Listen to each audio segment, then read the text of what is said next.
We have created a system in which one individual's suffering is used to alleviate another's. Why do we enjoy the suffering of others so? Perhaps in some sort of sick way, it's our coping mechanism. Even fictional, it's nice to know others go through pain as well, knowing you're not alone. We are all born fairly similar. Not the same, but similar enough that we be tolerant of one another. And the one thing we should all share is freedom. It says somewhere that one individual's freedom ends where that of another begins. I like that. That means we all have little freedom bubbles around us.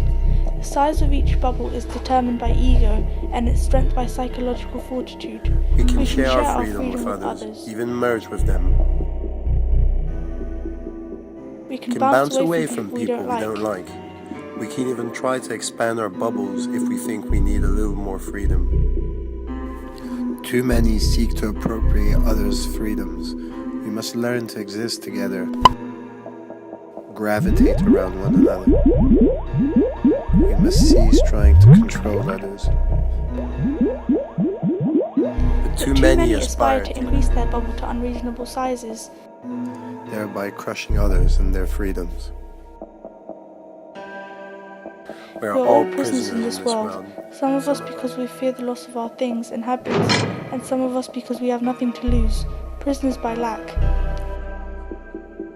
We are prisoners of our fears. Fear cripples our society, jeopardizes our freedom, and endangers our future. Fear of loss and change has anchored us into a paranoid life of routines. 2012 has been hailed as an important year the world over. Many people believe the end of the world is approaching, and the last dying breaths of a tired earth. Whether this is true or not, this concept has been picked by the mass media, and for years now we have been subjected to the idea of the world ending in 2012. An effect of constant reminding that terrorism can strike any time. That a meteor could destroy us without warning, that earthquakes could tear the world apart while tsunamis drown humanity. Irrational fears of improbable things have created stressful societies where swarming people mostly live soul-crushing existences.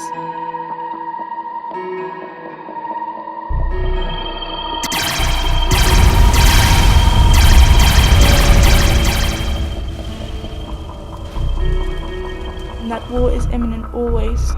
War here, war there, and before we know it, our entire planet will be engulfed in the darkness of war. General unrest caused by irrational fears and poor political guidance is what leads to wars.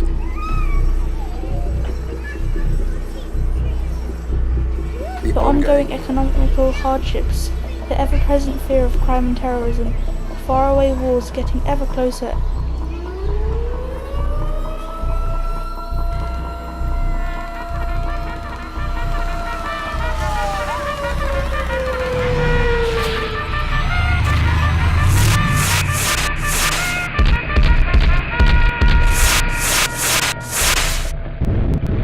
Since the dawn of time, there has been war.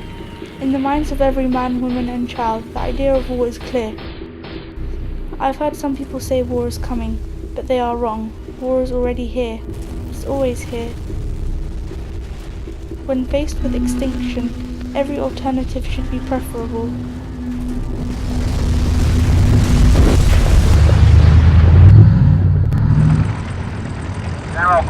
General quarters, all hands man your battle stations, all hands man your battle stations.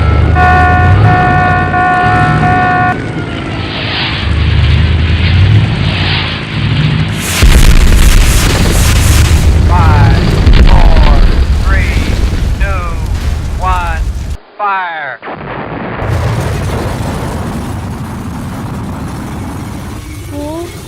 War. What is left for us to look forward for? Freedom, power, but at what cost, when all things pure and innocent have clearly been lost?